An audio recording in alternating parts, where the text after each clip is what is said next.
She didn't marry him for love. She didn't even know his real name. All she wanted was freedom from a family that treated her like a burden. What she never imagined was that the quiet, poor groom she married to escape her pain was a man whose secret would change not just her life, but the meaning of love itself. She did not dream of marriage the way other girls did. There were no childish fantasies of flowers, laughter, or a hand gently reaching for hers. For her, marriage appeared like a door at the end of a long, suffocating hallway, the only exit from a home that had slowly drained the color from her life. Every morning began with reminders of what she owed, every night ended with silence that felt heavier than shouting. Love was never discussed, only duty, obedience, and sacrifice, as if her existence was a debt that needed to be settled. Her family spoke of her future as if she were not present. Decisions were made around her, not with her. She was told when to speak, when to smile, when to lower her eyes. Her ambitions were dismissed as unnecessary, her emotions labeled as rebellion. In that house, she learned early that freedom was not something given, it was something taken, even if the cost was frightening. Marriage became her only visible escape, not because she wanted a husband, but because she needed distance from the life that was slowly breaking her spirit. When the proposal came, it did not arrive wrapped in excitement. It arrived quietly, almost carelessly. A stranger with no reputation, no wealth, no influence. A man her family barely examined because he seemed so unimportant. That was precisely why she chose him. There was safety in his simplicity, freedom in his lack of power.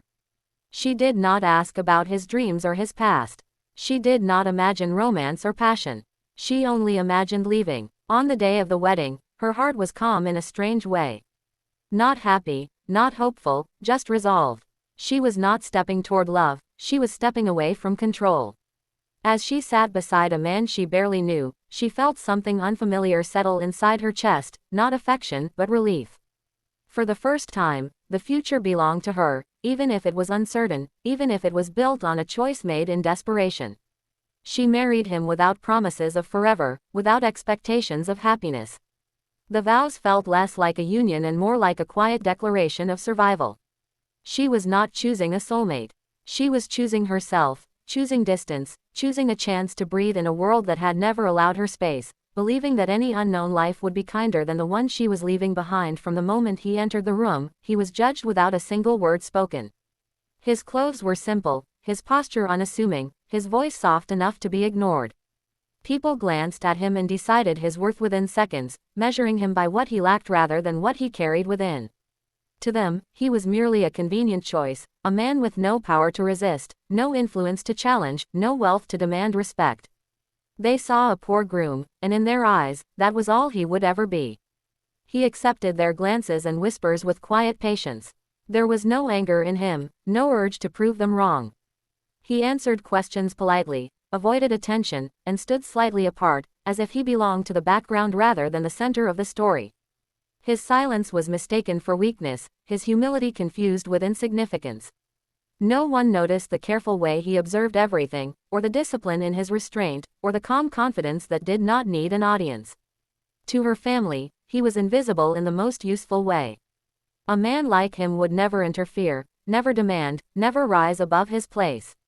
They felt comfortable handing her life to someone they believed had nothing to offer and nothing to take.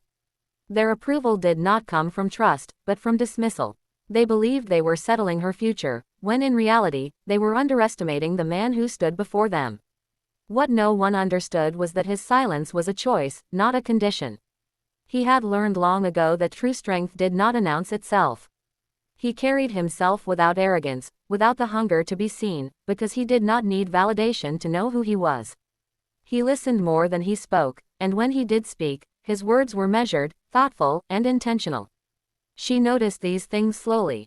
The way he treated service staff with respect, the way he never interrupted, the way his presence felt steady rather than empty.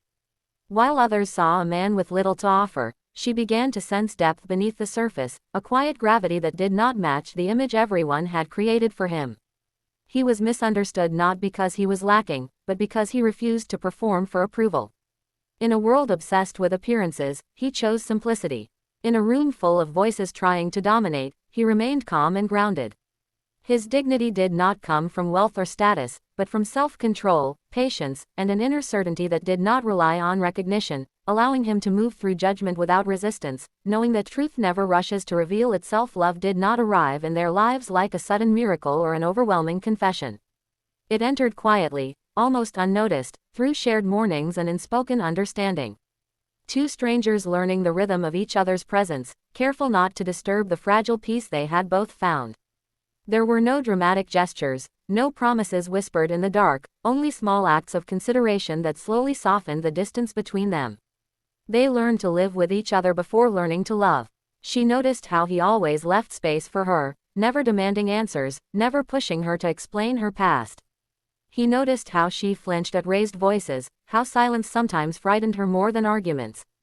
Without discussing it, they adjusted themselves, shaping their days in a way that made the other feel safe. Respect became the foundation long before affection found its place. Their struggles were ordinary but shared. Limited money meant careful planning, modest meals, and sacrifices that required cooperation rather than complaint. Instead of blaming each other, they faced these challenges side by side. When things went wrong, he did not raise his voice. When she felt overwhelmed, he did not dismiss her feelings. They learned that partnership was not about perfection, but about patience during imperfection. Slowly, warmth replaced caution. Laughter began to fill the spaces that once felt empty. She found herself waiting for his footsteps at the end of the day, not out of obligation, but because his presence had become comforting. He found himself noticing her smile, the way her mood changed the atmosphere of the room.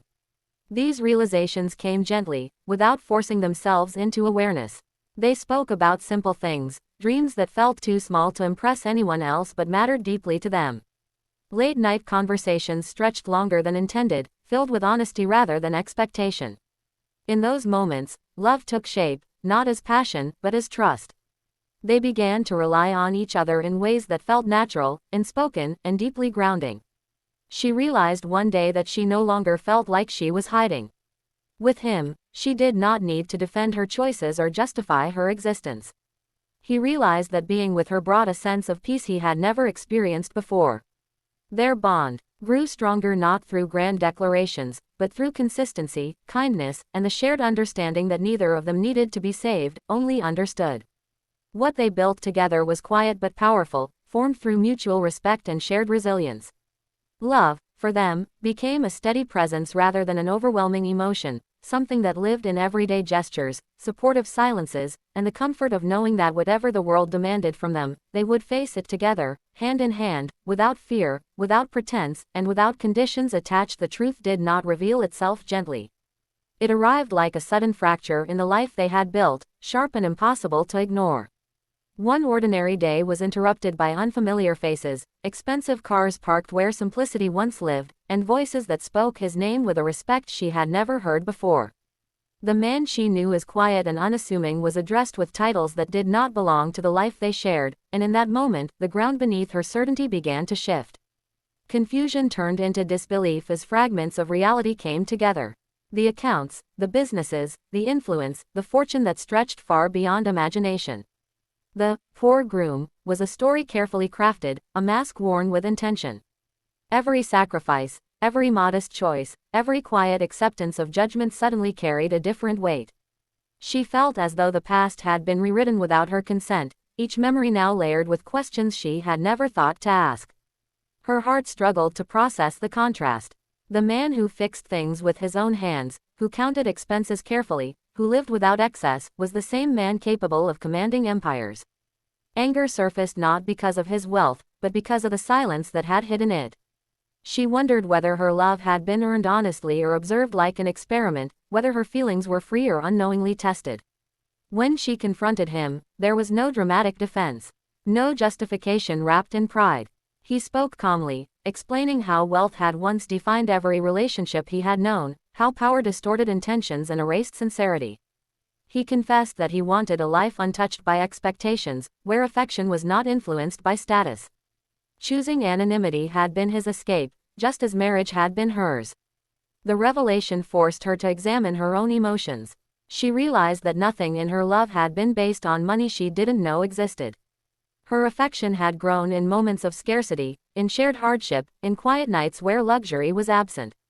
That realization did not erase the hurt, but it grounded her in truth. The man she loved had not changed, only her understanding of him had.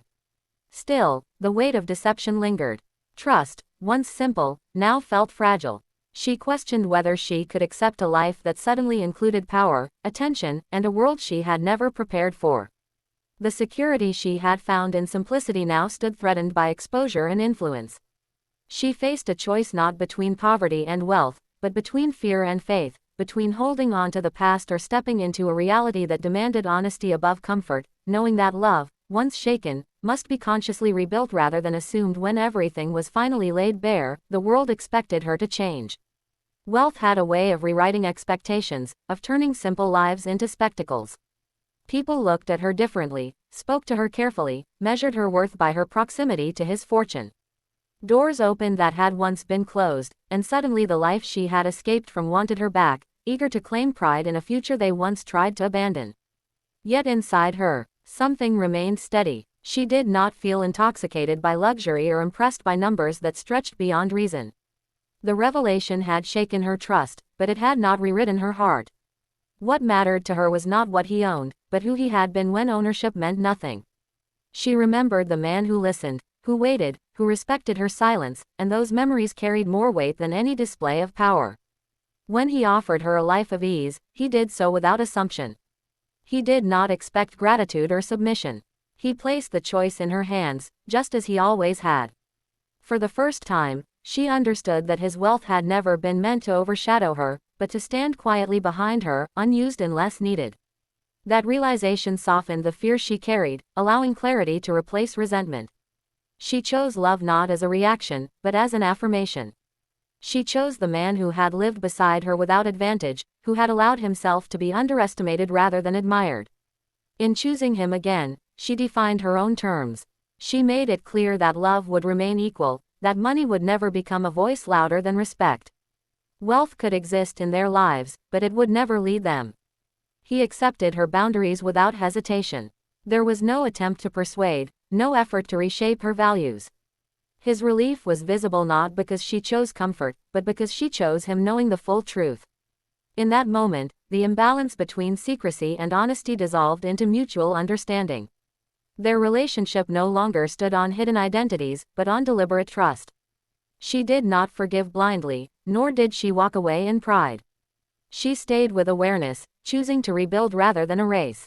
Love, for her, became an intentional act, one that required courage rather than certainty. In choosing love over wealth, she reclaimed control of her life once more, proving that freedom was not found in escape or privilege, but in the ability to stand beside someone without losing herself, holding on to the version of love that had grown in simplicity, protected by honesty, equality, and the quiet strength of a choice made without pressure.